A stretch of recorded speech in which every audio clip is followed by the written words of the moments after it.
اعوذ باللہ من الشیطان اللعین الرجیم بسم اللہ الرحمن الرحیم الحمد للہ رب العالمین والصلاة والسلام علی رسولہ الکریم وعلی اہل بیتہ الطیبین الطاہرین واللعنۃ علی اعدائہم اجمعین. اما بعد فقد قال رسول اللہ صلی اللہ علیہ وآلہ وسلم انتظار الفرج من افضل العبادہ.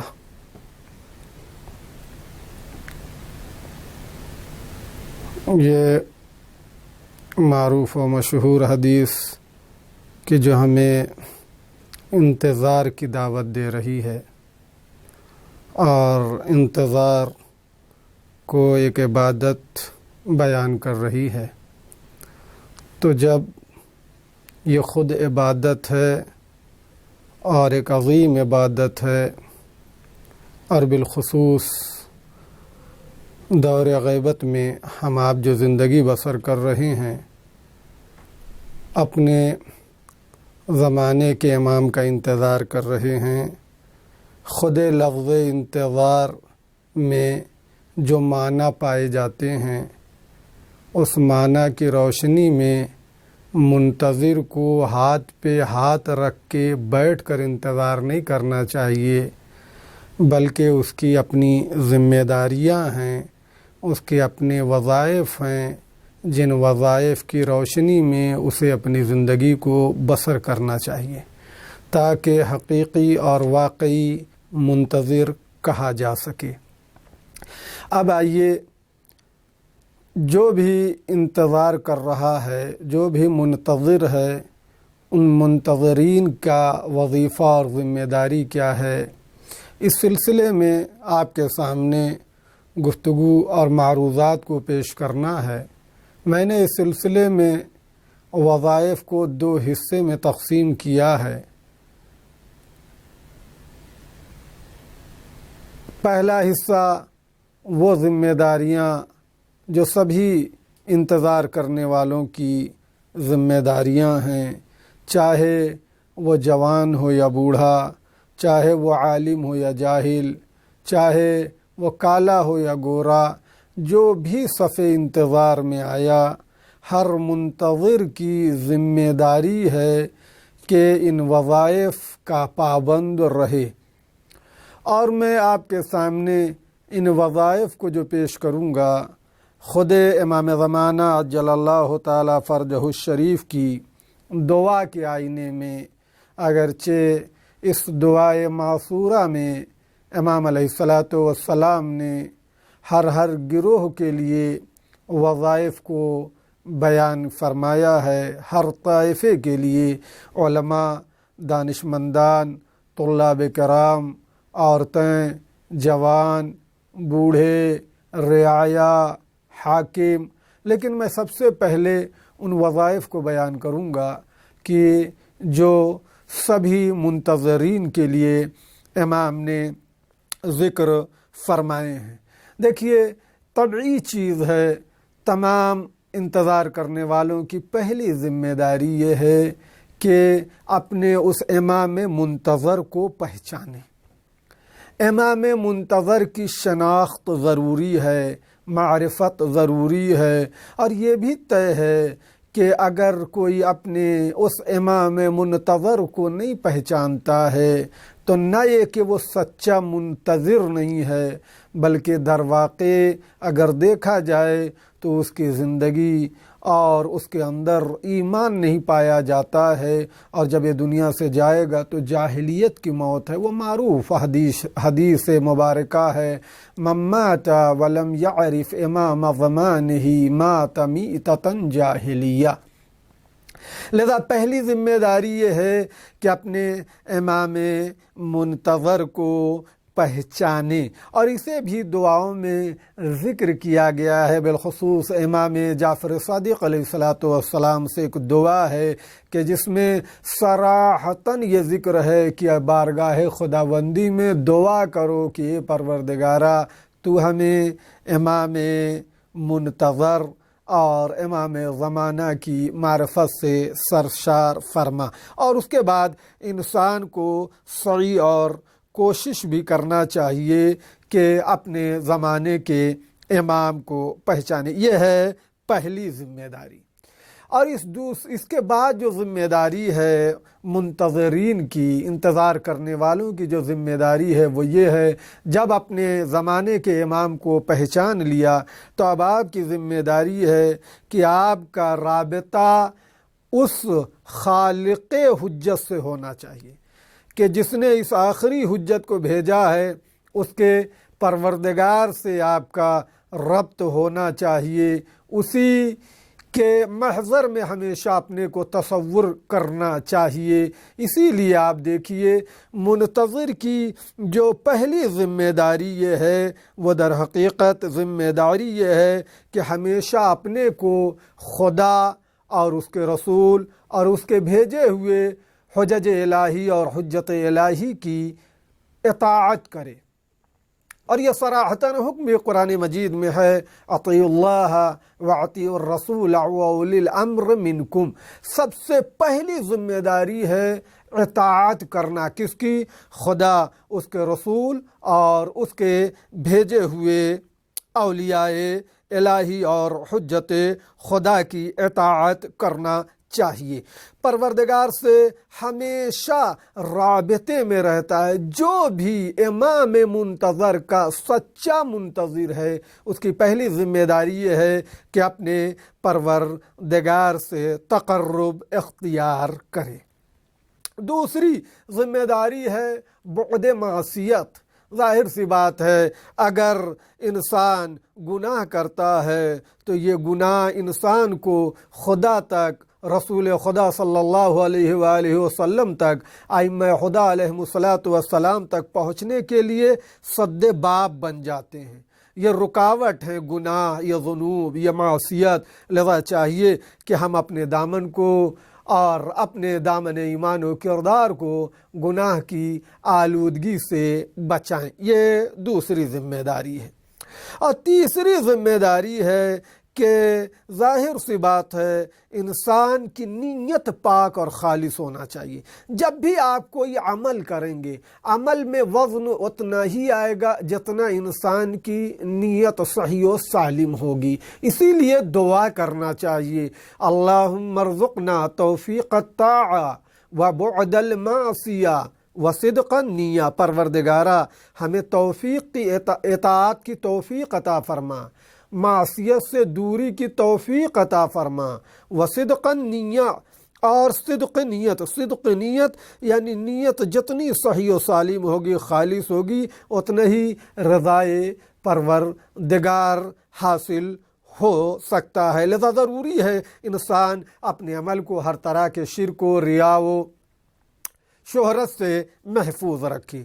اور یاد رکھ لیجئے جب تک انسان محرمات کو نہیں پہچانتا ہے، ضروری ہے ہمارے لیے کہ ہم پہچانیں کہ ہمارے خالق نے کن چیزوں کو حرام قرار دیا ہے، وہ کون سے وہ امور ہیں جنہیں ہم انجام دیں تو ہمارا خدا ہم سے ناراض ہو، ہمارا رسول ہم سے ناراض ہو، ہمارے ائمہ معصومین علیہم السلام ہم سے ناراض ہو۔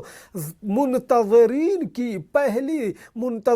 کی اساسی ذمہ داری یہ ہے کہ پہچانیں ان چیزوں کو جن سے ہمارا خدا ناراض ہو، ہمارا رسول ناراض ہو، ہمارے ائمہ خدا علیہم السلام ناراض ہوتے ہیں، تاکہ ان چیزوں سے ہم اپنے کو محفوظ رکھیں۔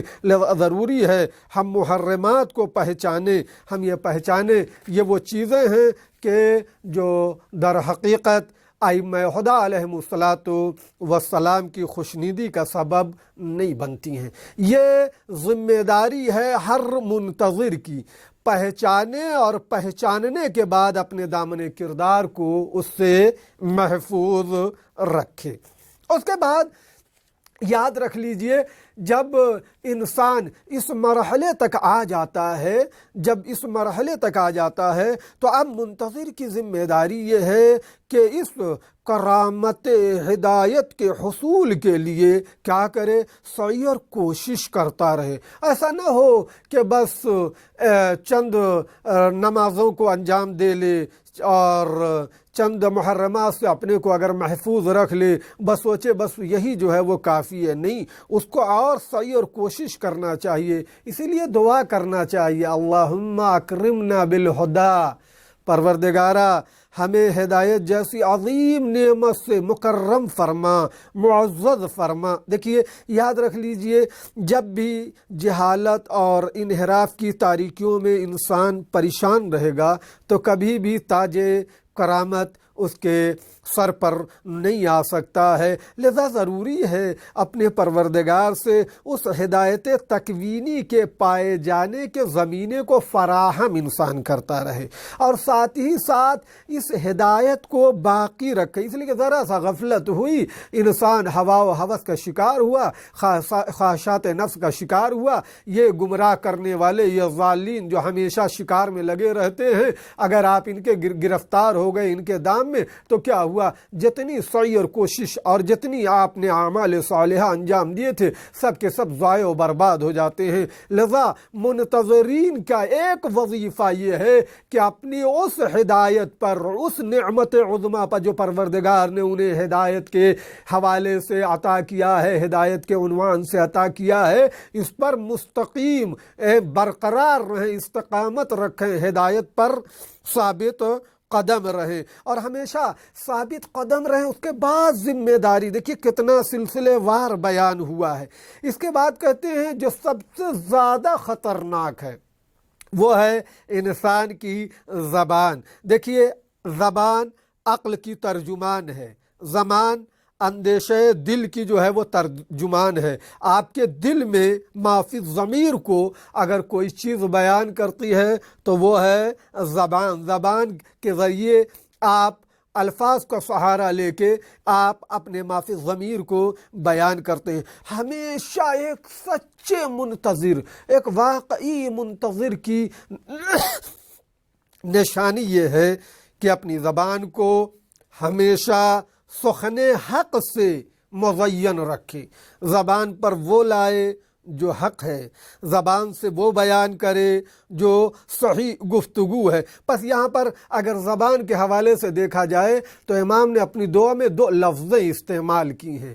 ایک ہے کہ صحیح گفتگو کیجئے، یعنی کیا مطلب؟ یعنی ایسی گفتگو کیجئے کہ جو صائب ہو، جو صحیح ہو، جس میں نہ ہی کسی کی عزت پامال ہو رہی ہو، نہ ہی کسی کی توہین ہو رہی ہو، بلکہ جو آپ گفتگو کر رہے ہو وہ اتنی شستہ اور صاف اور اتنی شیریں اور میٹھی گفتگو ہو۔ یہ ضروری ایک ذمہ داری ہے ہر منتظر کی کہ جب بھی گفتگو کرے تو اس کا کلام ایسا ہونا چاہیے۔ اور کیسا ہونا چاہیے؟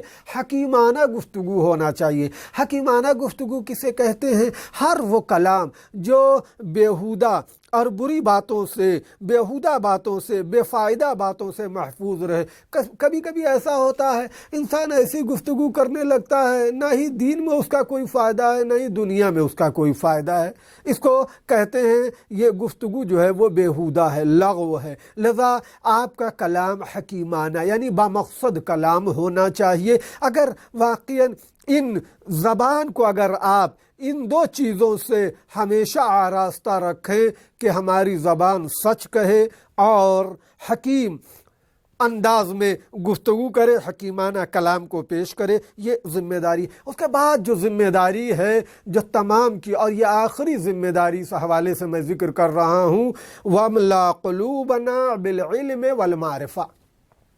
ایک سچے منتظر کی نشانی یہ ہے، سچے منتظر کی ذمہ داری یہ ہے کہ وہ اپنے دل کو علم و معرفت کے نور سے منور رکھے۔ دیکھیے میرے دوستو، جہالت بہت ہی بری بلا ہے، جہالت بہت ہی ضرر رساں ہے۔ جہالت واقعاً ایک خطرناک چیز ہے۔ اگر انسان جاہل رہتا ہے، جہالت رہتی ہے، کبھی بھی کسی بھی مکتب فکر کا شکار ہو سکتا ہے، کوئی بھی گمراہ شخص اس کو اپنے گروہ اور طائفے میں شامل کر سکتا ہے۔ لذا ایک سچے منتظر کی ذمہ داریوں میں سے اہم ذمہ داری یہ ہے کہ اپنے کو علم سے مزین کرے، نور علم سے مزین کرے۔ ضروری ہے اس لیے کہ جب دل میں نور پایا جاتا ہے، دیکھیے ایک علم اکتسابی ہے، اس کے لیے واقعی صحیح اور کوشش کرنا چاہیے، جانا چاہیے، زحمت کرنا چاہیے، محنت کرنا چاہیے۔ دیکھیے ائمہ خدا علیہ السلام نے کس قدر توجہ دلائی ہے علم کی طرف، کہا ہے کہ فریضۃ علم، طلب العلم فریضۃ علی کل مسلم و مسلمہ، علم کا حاصل کرنا فریضہ ہے ہر مسلمان مرد و زن پر۔ اس کے بعد دیکھیے کتنی تاکید ہے، کہتے ہیں اطلب العلم من المہد الی اللحد۔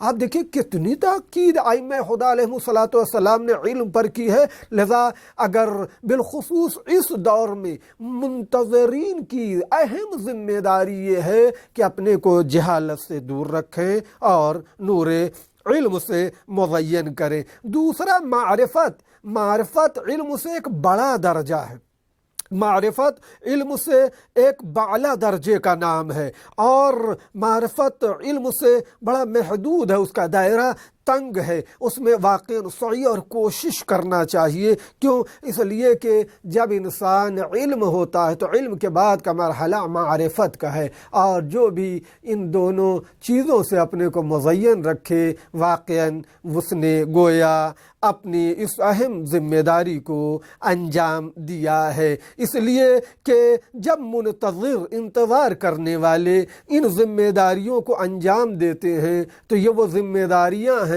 کہ دوسرے لوگ جب دیکھتے ہیں کہ یہ پروردگار کا مطیع ہے، یہ عبادتوں میں مصروف رہنے والا ہے، یہ محرمات سے بچنے والا ہے، یہ اپنی زبان کا تحفظ کرنے والا ہے، یہ اپنے شکم کو مال حرام سے بچانے والا ہے، جب اس کی اس زندگی کو دیکھتے ہیں تو ہر آدمی یہ سوچتے ہیں واقعاً اس ماحول میں، اس پرآشوب ماحول میں اگر وہ ایسی زندگی بسر کر رہا ہے، اس کا مطلب ہے وہ کسی اپنے امام منتظر کا انتظار کر رہا ہے۔ تو کبھی کبھی ہمیں اپنے عمل کے ذریعے سے یہ واضح کرنا چاہیے کہ ہم یہاں کسی کا انتظار کر رہے ہیں، اور تبھی ہو سکتا ہے جب انسان ان ذمہ داریوں کو انجام دے۔ وآخر الدعوان ان الحمد للہ رب العالمین۔